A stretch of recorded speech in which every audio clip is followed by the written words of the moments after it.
This program is sponsored by Shama Banaspati and Cooking Oil,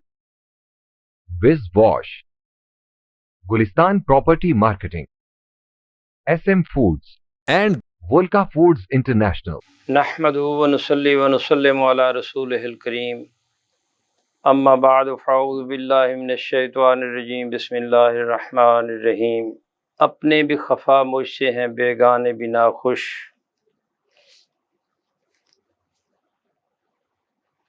اپنے بھی خفا مجھ سے ہیں بیگانے بھی ناخوش،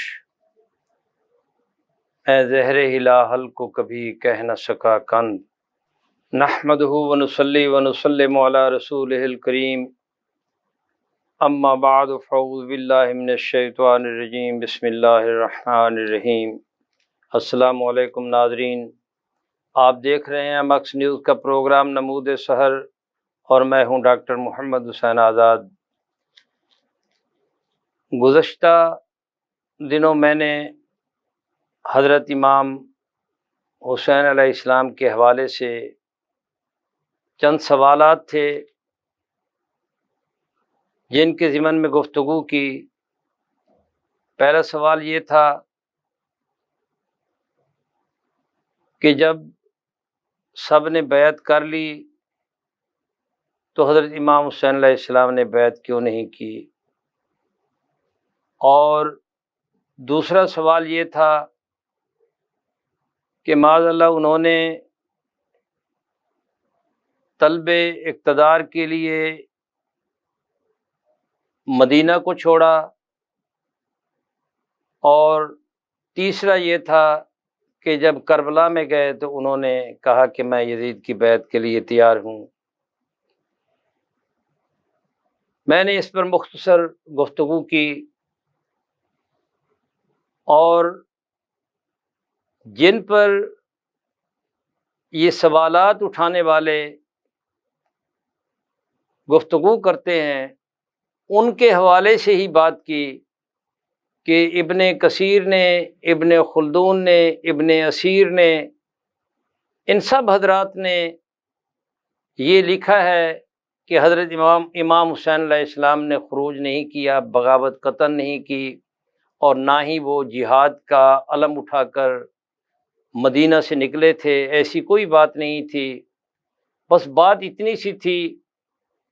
کہ انہوں نے ایک جابر، جائر، ظالم، فاسق، فاجر حکمران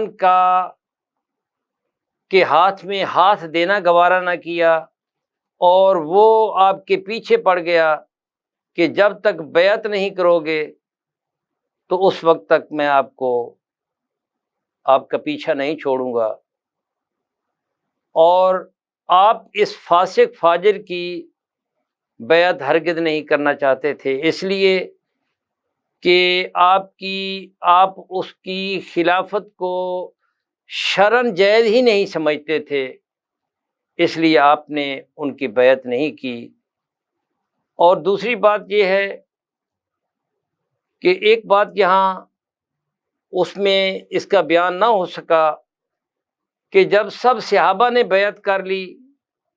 تو امام حسین علیہ السلام نے بیعت کیوں نہیں کی۔ تو سوال یہ ہے، اس پر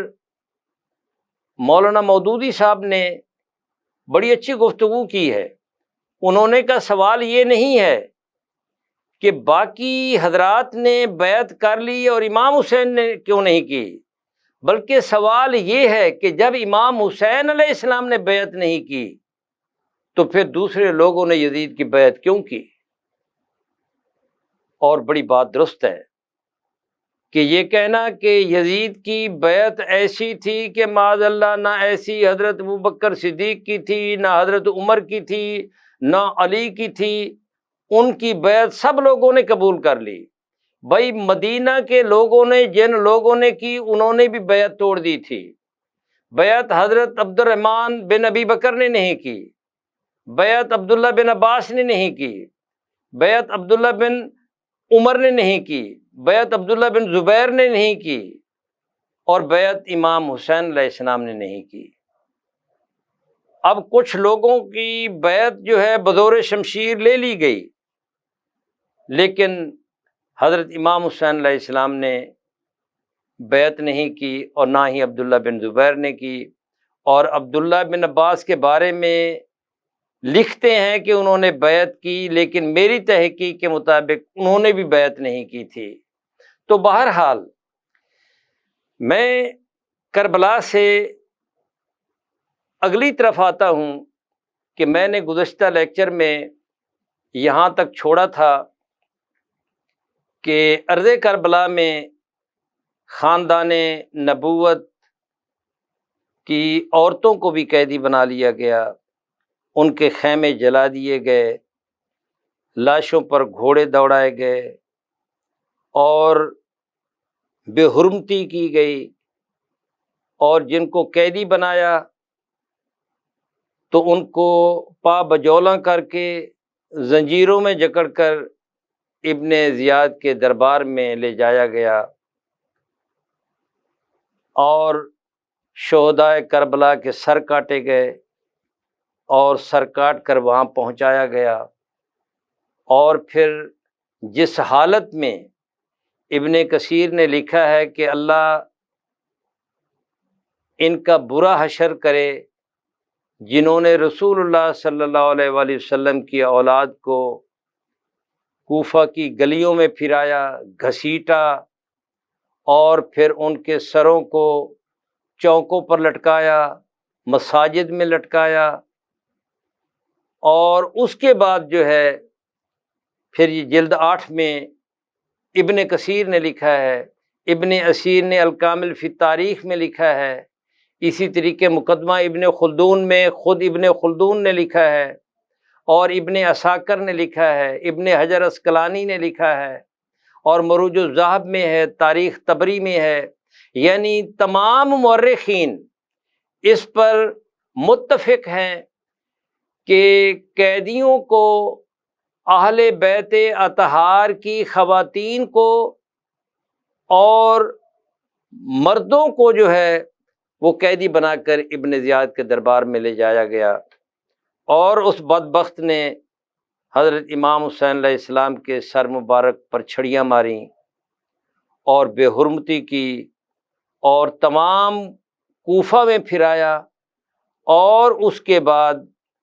پھر یہ قافلہ جو ہے اس کو یزید کے دربار میں بھیج دیا گیا، اور پھر راستے میں اسکلان جب پہنچتا ہے تو اسکلان کے ناسبی جو ہیں وہ جشن مناتے ہیں، شرابیں پیتے ہیں، معاذ اللہ بڑی بڑی بیہودہ گفتگو کرتے ہیں خاندان نبوت کے بارے میں، اور ان کے مقابلے میں وہ راہب، گرجے کا راہب جو ہے وہ سر مبارک کی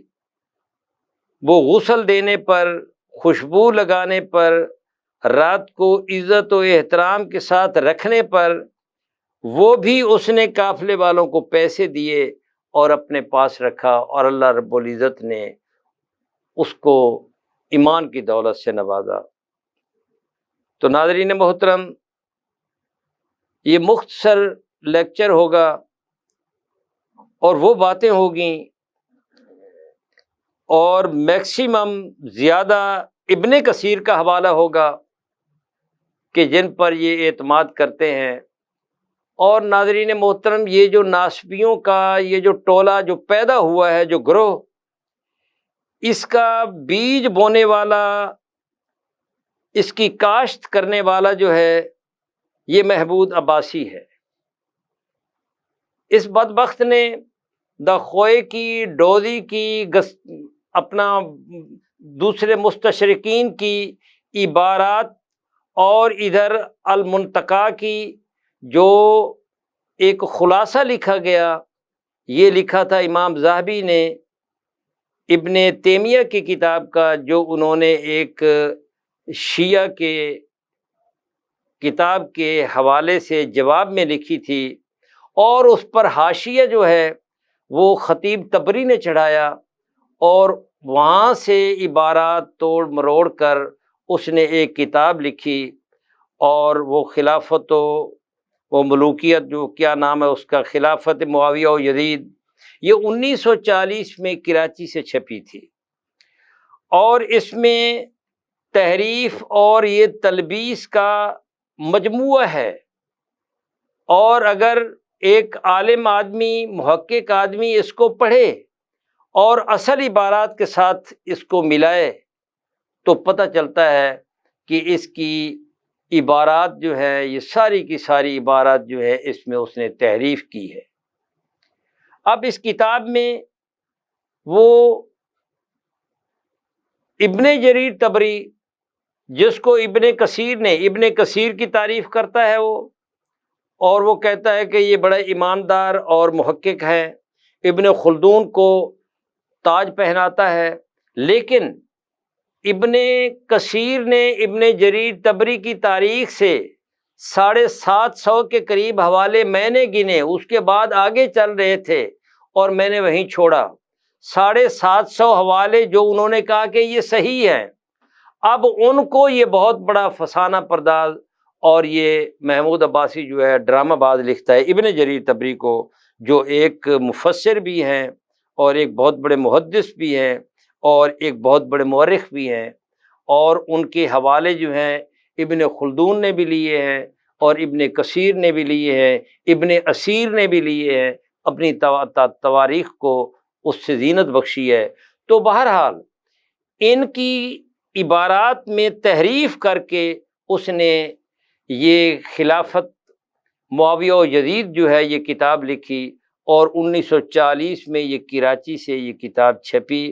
اور اس کے بعد یہ ملتان بھی پہنچی، اور پھر یہ پورے بر صغیر پاک و ہند میں یہ پھیل گئی، اور پھر یہ تخم ریزی جو ہے یہ کافی سارے اذہان میں ہو گئی، اور انہوں نے سمجھا کہ شاید یہ حوالے جو ہیں یہ ابن کثیر کے ہیں۔ اب میں یہاں ابن کثیر کی ہی بات کرتا ہوں۔ ابن کثیر نے کہا کہ اللہ ان کو جہنم میں ڈالے، جو ابن زیاد نے کیا۔ ابن زیاد کی ماں نے کہا کہ کیا تجھے آخرت کا خوف نہیں ہے کہ تو نے رسول اللہ صلی اللہ علیہ وآلہ وسلم کی بیٹی کے بیٹے کو شہید کر ڈالا ہے، اللہ تعالیٰ تجھے جہنم میں بھیجے۔ اب یہ ابن کثیر لکھ رہا ہے، اور ابن کثیر نے لکھا کہ آپ کے جو قیدی تھے خانوادہ نبوت کے، ان کو گلیوں میں گھسیٹا گیا۔ اب اس کے بعد ابن کثیر لکھتا ہے کہ یہ امام زین العابدین سمیت، سیدہ زینب سلام اللہ علیہا سمیت، سیدہ ام کلثوم سمیت جتنے باقی بچ گئے تھے خانوادہ نبوت کے اور دیگر افراد جو ہیں، ان کو انہوں نے بھیج دیا اپنا دربار یزید میں۔ پھر راہ میں بے شمار کرامات ظہور پذیر ہوتی ہیں۔ اب میں راستے کی باتیں چھوڑتا ہوں، جو چند چیزیں میرے مشاہدے میں آئی ہیں۔ مثلاً حلب میں ایک پتھر ہے، وہاں آپ کا سر مبارک رکھا گیا، وہ محکمہ اوقاف کے پاس ہے، آج بھی موجود ہے، اور وہاں وہ پتھر جو ہے وہ اس سے خون رشتہ ہے جہاں آپ کا سر مبارک جو ہے وہ رکھا گیا۔ اب یہ ایک عالمی شاہراہ تھی، یہ جو موصل کا بارڈر ہے، یہ رقہ کے مقام پر جہاں یہ جنگ صفین ہوئی تھی، وہاں سے یہ جرنیلی سڑک پر یہ سیدھا شام کو جاتا ہے، یہ سڑک شام کو جاتی ہے۔ اب یہ حلب سے ہوتی ہوئی جاتی ہے۔ راستے میں ہما کے مقام پر ایک جبل زین العابدین آتا ہے۔ جبل زین العابدین میں اور ڈاکٹر محمد شریف سیالوی علیہ الرحمہ جو ہے، ہم وہاں پہنچے تو ایک رش لگا ہوا تھا، تو میں نے پوچھا کہ یہ رش کس لیے لگا ہوا ہے؟ انہوں نے کہا کہ یہ وہ مقام ہے جہاں جب حضرت امام حسین علیہ السلام کا سر مبارک لایا گیا اور یہ قافلہ یہاں پہنچا تھا، تو انہوں نے یہاں رات گزاری تھی، اور یہاں انہوں نے شراب نوشی بھی کی تھی، اور یہاں انہوں نے جشن بھی منایا تھا۔ اور یہ جو ہما کا پہاڑ جو ہے، اور یہ پہاڑ جو ہے یہ جبل زین العابدین کے حوالے سے یہ مشہور ہے۔ اب وہاں جو ہے امام شافعی علیہ رحمہ نے اور ابن کثیر نے ہی اس کو نقل کیا ہے، اس شعر کو، اور وہ کہتے ہیں کہ جب یہاں یہ پہنچے اور انہوں نے شراب نوشی کی، اور یہ شراب نوشی کرنے کے بعد جب یہ وہاں جشن منا رہے تھے تو لوہے کا ایک قلم نمودار ہوا، اور اس نے ایک شعر لکھا، اترجو امت قتلت حسینہ شفاعت جدہ یوم الحسابی، کیا وہ لوگ بھی امید رکھتے ہیں جنہوں نے حسین کو قتل کیا، کیا قیامت کے دن حسین کے نانا ان کی بھی شفاعت کریں گے؟ یہ البدایۃ والنہایۃ لابن کثیر کی جلد 8 کے صفحہ نمبر 207 پر یہ موجود ہے۔ اور ابن کثیر نے آگے بات لکھی کہ جب یہ قافلہ جو ہے دمشق میں پہنچتا ہے، دمشق سے یہ باہر ہوتا ہے، تو باہر کے مضافاتی نواحی لوگ جو ہیں وہ گروہ در گروہ جو ہے وہ ڈھول ڈھمکوں کے ساتھ وہ استقبال کرتے ہیں اس قافلے کا، جس قافلے نے امام حسین علیہ السلام کا سر مبارک کاٹا اور خانواد نبوت کی شہزادیوں کو جس نے قیدی بنایا۔ اب ایک اور بات ابن کثیر نے یہاں یہ لکھی ہے کہ اہل شام کے ناسبی بدبخت، اہل شام کے ناسبی بدبخت ایسے ہیں کہ 10 محرم کو وہ شادیانے بجاتے ہیں، اور وہ بطور جشن عید کا دن سمجھ کر اس دن کو 10 محرم کو مناتے ہیں۔ وہ لباس، اچھے لباس، نئے لباس پہنتے ہیں، خوشبو لگاتے ہیں اور پارٹی بناتے ہیں، اور پھر باہر نکل جاتے ہیں، اور باہر نکل کر وہ خوشیاں مناتے ہیں، اور 10 محرم کا دن جو ہے وہ اس طرح مناتے ہیں۔ اب جب یہ قافلہ جو ہے یہ دمشق پہنچتا ہے تو یزید کے حکم سے دمشق کو سجا دیا جاتا ہے۔ اب ناظرین محترم، اب آپ خود دیکھیں کہ میں نے گزشتہ لیکچر میں قرآن مجید کی آیات پڑھیں اور احادیث پیش کیں کہ رسول اللہ صلی اللہ علیہ وآلہ وسلم کو اپنے ان شہزادوں کے ساتھ کتنا پیار تھا۔ قرآن مجید میں جو یہ آیت اتری، ابن جوزی نے اس آیت کی تفسیر میں لکھا ہے کہ یزید پر لعنت بھیجنا جائز ہے، اور امام احمد بن حنبل نے اس آیت کے حوالے سے یزید پر کفر کا فتویٰ لگایا ہے، اور وہ قرآن مجید کی سورہ احزاب کی ان اللہ و ملائکتہ یصلون علی النبی، اس سے اگلی آیت جو ہے وہ یہ ہے کہ ان الذین یؤذون اللہ ورسولہ لعنهم اللہ فی الدنیا والآخرہ وأعد لهم عذابا مہینا۔ اب اس میں مفسرین نے لکھا ہے کہ رسول اللہ صلی اللہ علیہ وآلہ وسلم کو اس امر سے بھی، اس بات سے بھی تکلیف ہوتی ہے کہ آپ تشریف فرما ہوں اور کوئی بلند آواز سے بات کرے۔ اللہ رب العزت نے اس سے بھی منع کیا، اور رسول اللہ صلی اللہ علیہ وآلہ وسلم کے پاس کوئی آ کر بیٹھے اور زیادہ دیر بیٹھے، اس سے بھی اللہ رب العزت نے منع فرما دیا۔ رسول اللہ صلی اللہ علیہ وآلہ وسلم کے پاس بن بلائے کوئی چلا جائے، اللہ رب العزت نے اس بات سے بھی منع فرما دیا، اس لیے کہ اس سے رسول اللہ صلی اللہ علیہ وآلہ وسلم کو ایذا پہنچتی ہے۔ اب آپ دیکھیں کہ جن کو رسول اللہ صلی اللہ علیہ وآلہ وسلم فرمائے کہ حسین و منی وانا من الحسین، کہ حسین مجھ سے ہے اور میں حسین سے ہوں، اور جن کے بارے میں رسول اللہ صلی اللہ علیہ وآلہ وسلم فرمائیں کہ فاطمہ تو بعدا تو منی، کہ فاطمہ میرے جسم کا حصہ ہے، میرے جگر کا ٹکڑا ہیں، جو ان کو ایذا دے گا وہ مجھے ایذا دے گا۔ اب ان کے شہزادے حضرت امام حسین علیہ السلام کو جو شہید کر دے، جن کی لاش پر گھوڑے دوڑائے، پھر ان کے سر مبارک پر چھڑیاں مارے، سبط ابن الجوزی نے اپنے نانا ابن الجوزی کے حوالے سے یہ بات نقل کی ہے کہ ابن جوزی نے لکھا ہے کہ عجیب بات یہ نہیں ہے کہ یزید نے امام حسین علیہ السلام کو شہید کر دیا، عجیب بات تو یہ ہے کہ یزید بدبخت نے رسول اللہ صلی اللہ علیہ وآلہ وسلم کے بیٹے کے منہ پر، دانتوں پر چھڑیاں ماری اور پھر ٹھوکے لگائے کہ کیا تم وہی نہیں ہو؟ پھر اس نے اشعار پڑھے کہ کاش آج میرے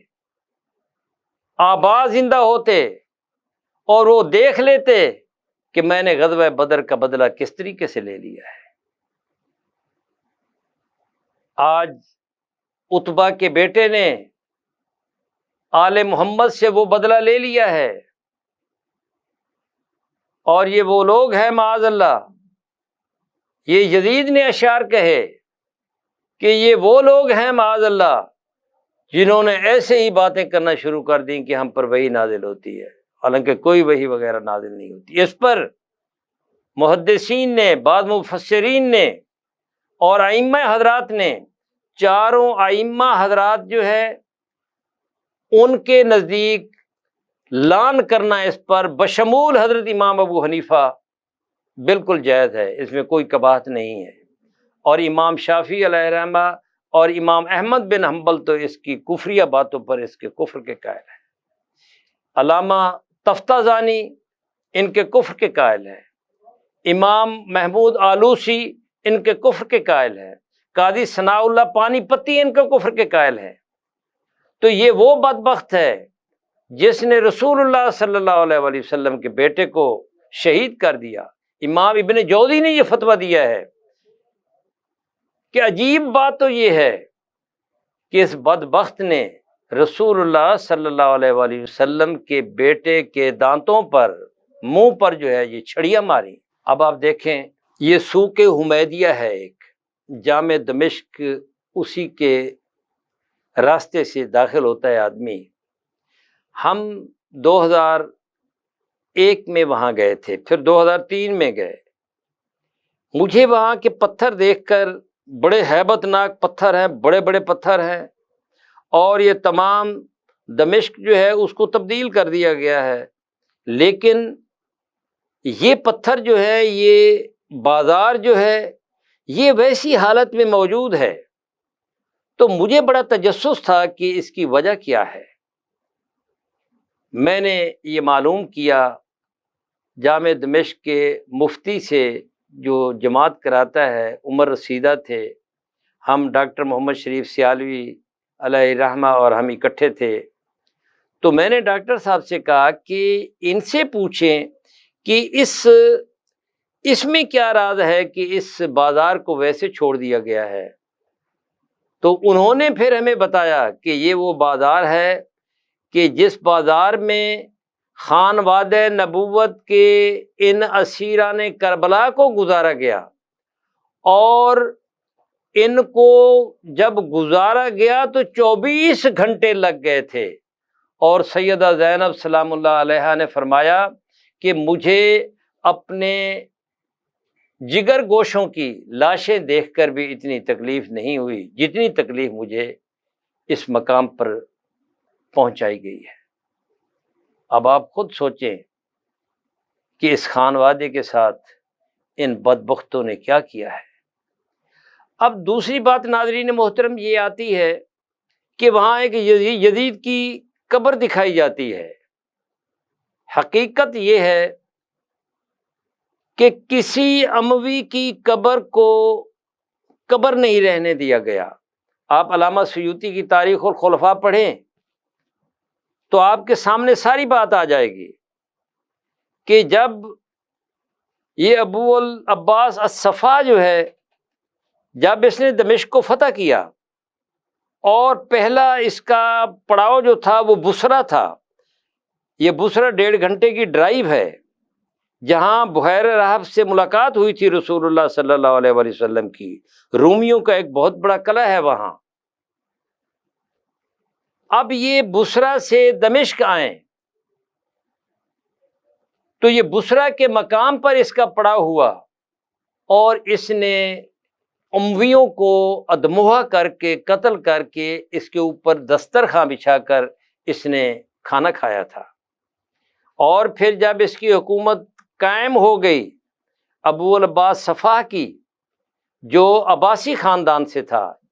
جو عباسی حکومت قائم کرنے والا بانی تھا،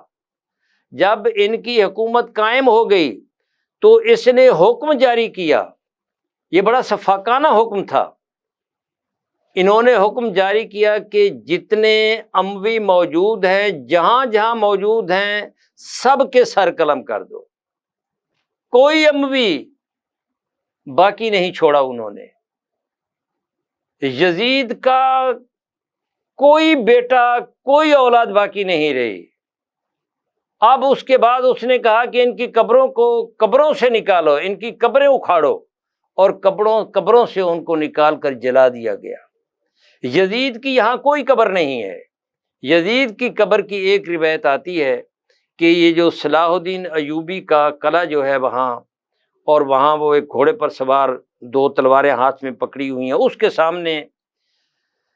ایک شیشہ پگھلانے والی بھٹی ہے اور وہاں 4 صحابہ کی اور قبریں بھی ہیں. اور ہمیں وہاں بتایا گیا کہ یزید کی قبر یہاں ہے. ان کی قبر کو کتے نکال لیتے تھے، اور اس بدبخت کی قبر پر جو ہے شیشہ پگھلانے والی بھٹی لگا دی گئی ہے. تو بہرحال جو علامہ سیوطی علیہ رحمہ نے لکھا ہے وہ یہ لکھا ہے کہ انہوں نے ان تمام کی قبریں اکھاڑ کر جو ہے کسی اموی کی قبر جو ہے اس نے سلامت نہیں رہنے دی. تو بہرحال یہ بھی ایک بہت بڑا جابرانہ ایک حکم تھا. اور امام ابو حنیفہ علیہ رحمہ جو ہے، بلکہ ائمہ اربعہ تمام جو ہیں، وہ اہل بیت اطہار کے محب تھے. امام ابو حنیفہ علیہ الرحمہ نے 9 ائمہ حضرات کا زمانہ پایا ہے، اور انہوں نے بھرپور ائمہ اہل بیت کی خدمت کی ہے اور انہوں سے استفادہ کیا ہے. اور حضرت امام محمد باقر سے، حضرت امام جعفر سے، انہوں نے تمام ائمہ اہل بیت سے استفادہ کیا، یہاں تک کہ ان کی موت بھی محبت اہل بیت میں ہوئی ہے.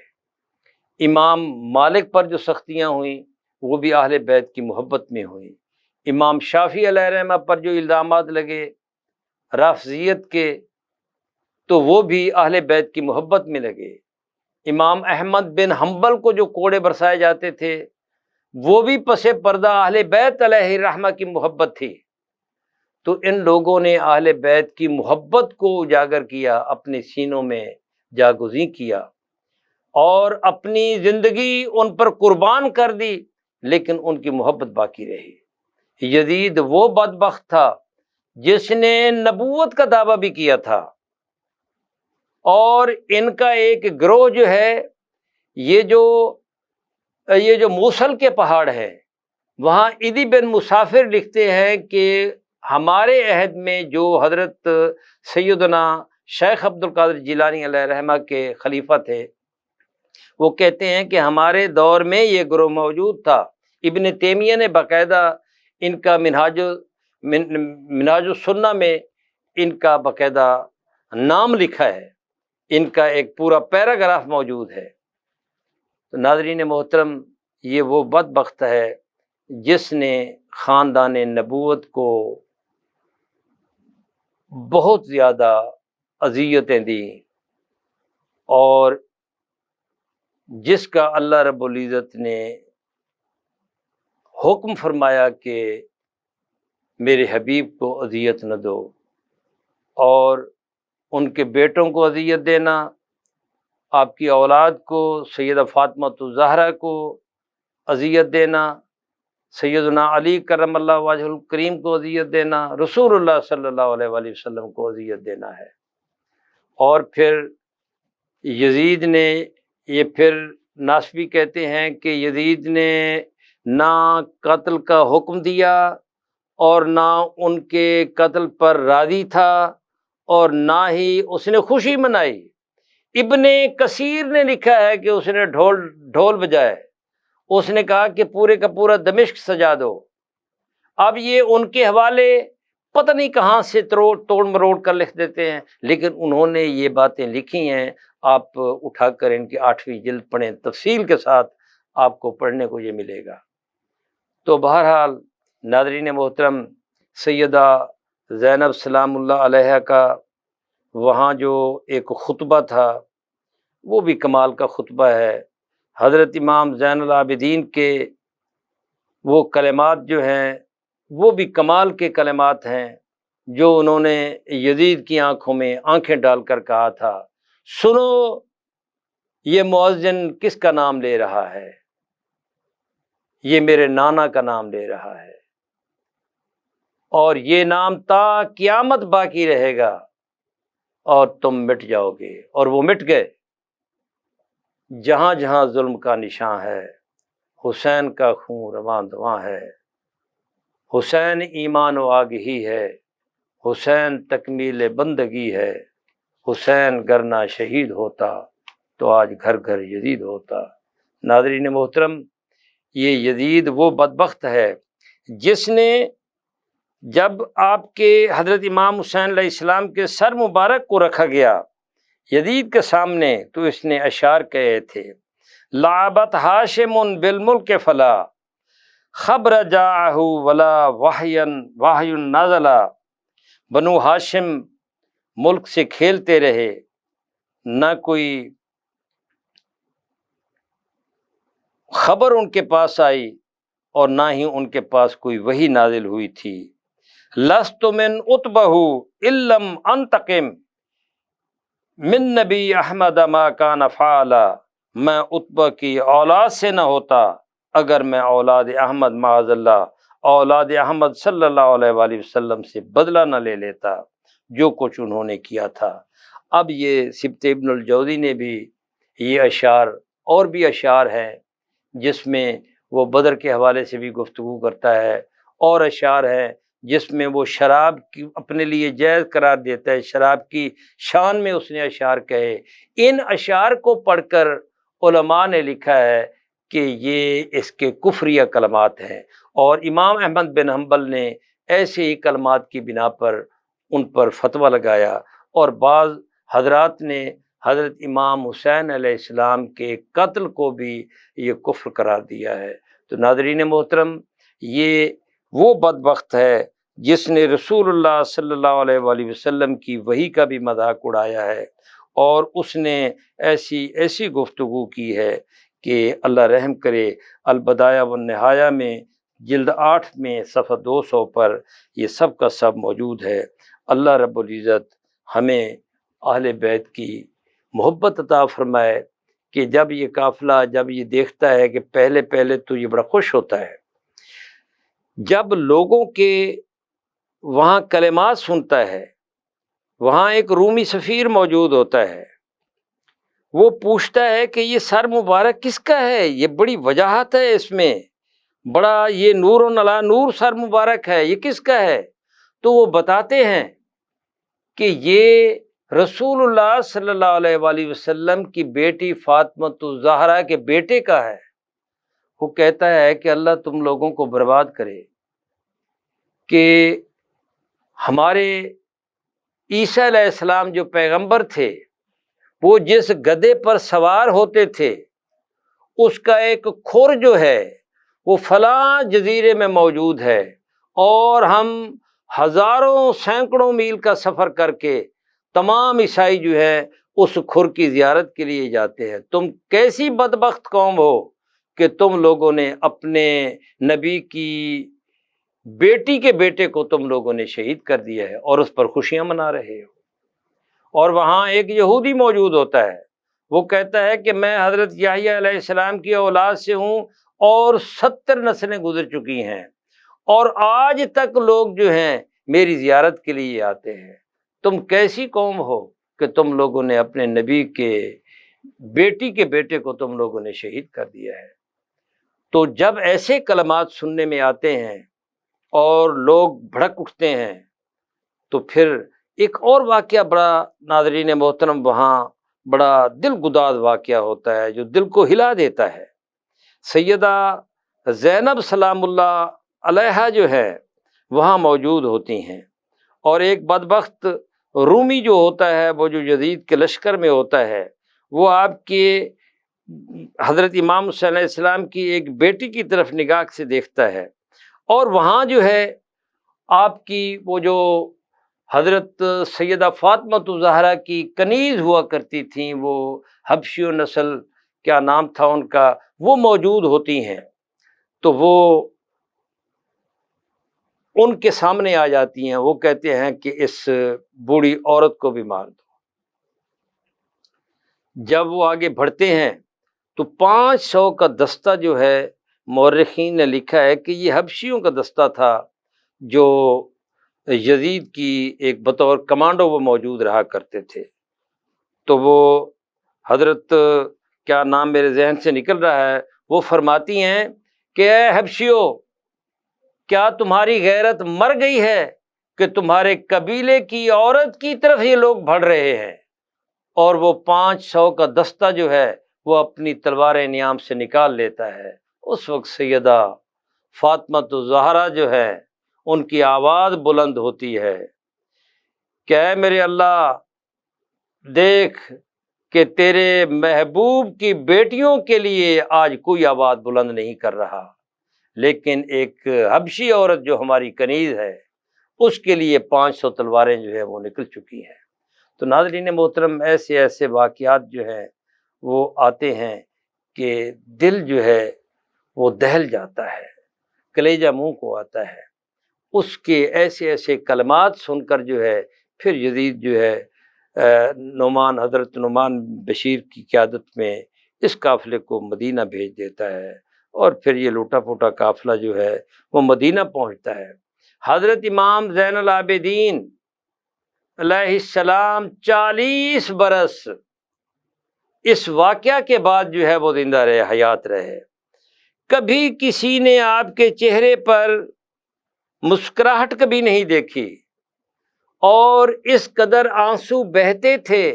کہ یہاں نشانات پڑ چکے تھے۔ لوگوں نے کہا کہ آپ ہر وقت روتے رہتے ہیں، تو آپ نے فرمایا کہ حضرت یعقوب علیہ السلام کا ایک بیٹا جدا ہوا تھا، اور ان کے علم میں تھا کہ وہ زندہ ہے، لیکن